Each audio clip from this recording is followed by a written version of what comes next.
내가 옥탑을 가지고 있다. 근데 설마 이거 옥탑 걸리겠어? 라고 그냥 본인 스스로 판단을 해서 팔았을 때 한 십몇 억 팔아서 좋아 라고 했겠죠. 근데 요거는 다 뺏겼을 거예요, 세금으로.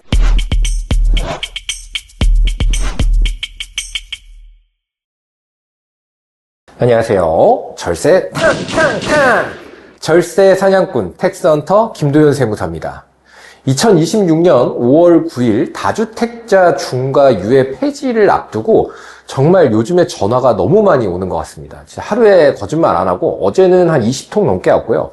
오늘도 지금 이 촬영일 현재 기준 14통 정도 전화를 받은 것 같아요. 이게 아무래도 그 다주택자 분들께서 워낙 이제 이재명 정부가 워낙 강도 있게 계속 때리고 있잖아요. 계속해서 니네들 팔아라. 안 팔면 상관없어. 니네들이 대신에 그만큼의 손해는 감수를 해야 된다. 이런 식으로 얘기를 하다 보니까 이제 너무나도 두려워서 그렇게 전화가 많이 오시는 것 같아요. 아마 보유세도 대거 손을 볼 것 같은데 이게 정책이 어떻게 흘러갈지는 한번 지켜봐야 될 것 같습니다. 요즘에 너무나도 어려운 시장입니다. 오늘은요, 제가 설 전에 상가주택에 대한 계산 구조 요거에 대해서 말씀을 드렸죠.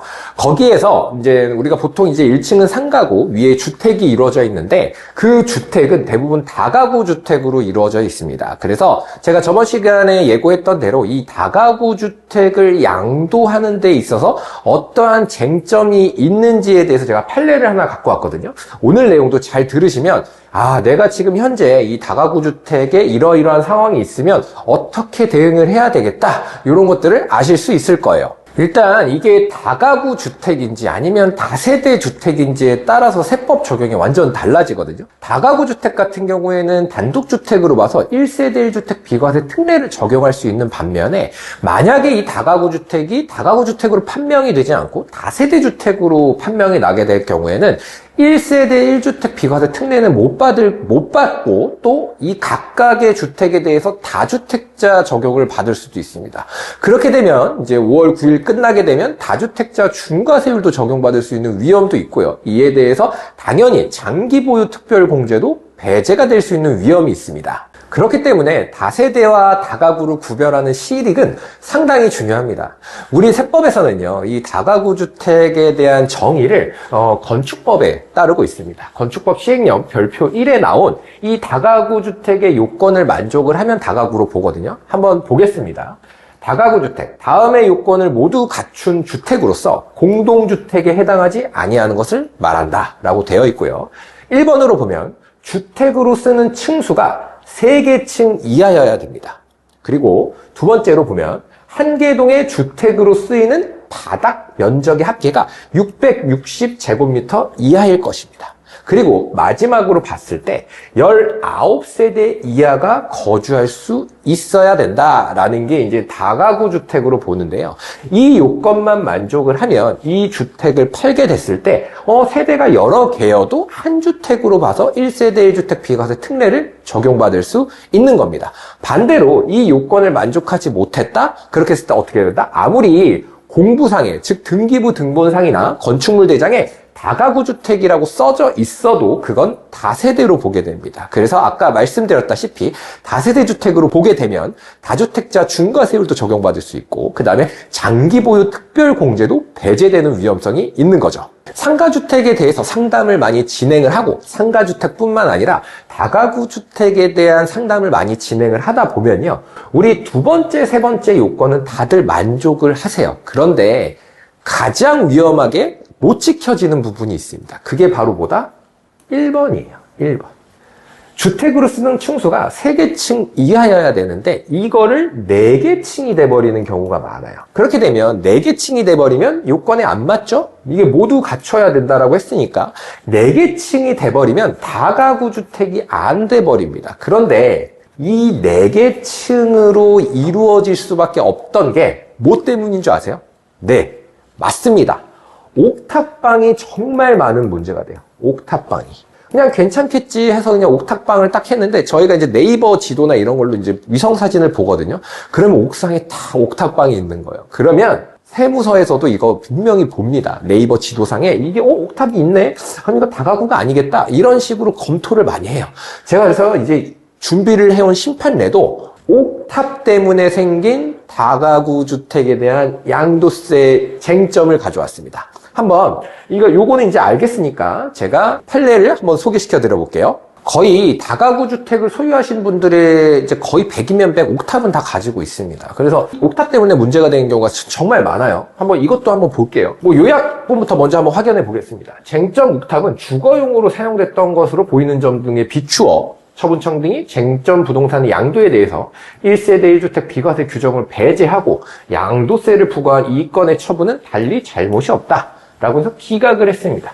기각이라고 하는 건 뭐냐? 납세자가 졌다라는 건데요. 당연히 그 청구인들, 우리 납세자는요, 다가구 주택으로 해서 양도소득세를 각각 신고를 했겠죠. 우리 다가구 주택 같은 경우에는 대부분 한 12억이 넘어요. 12억이 넘기 때문에 신고는 그래도 합니다. 고가주택으로 들어가서 12억 부분, 초과 부분에 대한 양도소득세를 신고를 하는데, 처분청에서는 어떻게 했다? 요거를 다가구 주택을 요건을 만족하지 않았다. 왜? 옥탑이 있었어 그랬어. 근데 이제 그렇기 때문에 다세대 주택으로 봐야 해서 이건 1세대 1주택 비과세 특례를 적용받지 못한다라고 이제 처분을 해버린 거예요. 그거에 대해서 불복을 했는데, 보세요. 이거에 대한 차익이 얼마 정도냐면, 얘는 12억 초과분에 대한 이제 1세대 1주택 양도소득세를 계산을 할 거예요. 그리고 1가구 1주택으로 신고를 했다라고 했으니까 고가주택에 대한 장기보유 특별공제율이 적용이 될 겁니다. 최대 80%까지요.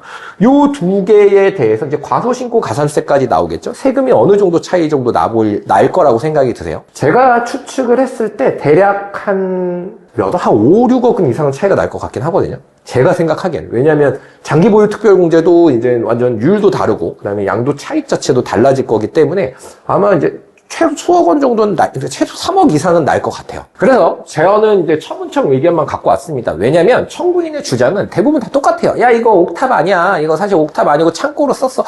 거의 대부분이 비슷합니다. 그런데 우리는 청구인에 대한 주장이 중요한 게 아니에요. 청구인은 어차피 나는 이거 옥탑이 아니다라고만 주장을 할 거고, 우리가 주목해야 될 거는 처분청의 의견입니다. 내용이 많죠. 근데 제가 좀 크게 해놨어요. 요것만 봐도 돼요. 자, 주거 기능이 그대로 유지 관리되고 있어. 언제든지 본인이나 제3자가 주택으로 사용할 수 있는 경우에는 이를 주택으로 보아야 한다라고 하면서 대법원 판례를 갖고 왔습니다. 요 말은요, 쉽게 얘기해서 머리 대고 잘 곳이 있으면 무조건 주택으로 본다라고 생각을 하시면 돼요. 요즘에 이제 국세청이 이제 옥탑에 대한 이제 판단을 할 때 무조건 주택으로 보고 시작을 합니다. 그래서 옥탑을 가지고 계신 분들이라면 무조건 때려 부셔야 돼요. 먼저 양도를 하시기 전에. 제가 말씀드렸죠. 네이버 지도로 위성사진을 봐서 이제 옥상이다 보니까 이제 보인단 말이에요. 근데 이제 이게 여기서 봤을 때는 이게 옥탑 주택으로 쓰이는지 안 쓰이는지 명확하진 않단 말이에요. 그래서 세무서나 이제 과세관청에서는 당연히 그걸 주택으로 보고 생각을 합니다. 그런데 이제 납세자들이 이제 상담을 하다 보면 또 생각을 하는 게, 설마 이거 확인하러 오겠어? 라고 얘기를 해요. 그런데 여기 한번 보세요. 이게 진짜 중요한 것 같아요. 뭘 했대요? 현장 방문을 했대요. 와, 너무 무섭지 않아요? 현장 방문을 해서 촬영한 현장 사진에 따르면 쟁점 옥탑에는 싱크대, 취사동구, 주방시설, 가스시설들이 존재했다. 그리고 수건도 있고, 화장실도 있고, 그러니까 머리 대면 잘 수 있고, 씻을 수 있고, 이런 것들을 확인을 했다라고 보는 거예요. 이제 현장 확인을 했다라고 하는 건 이미 끝났다는 겁니다. 거기를 주택으로 본다.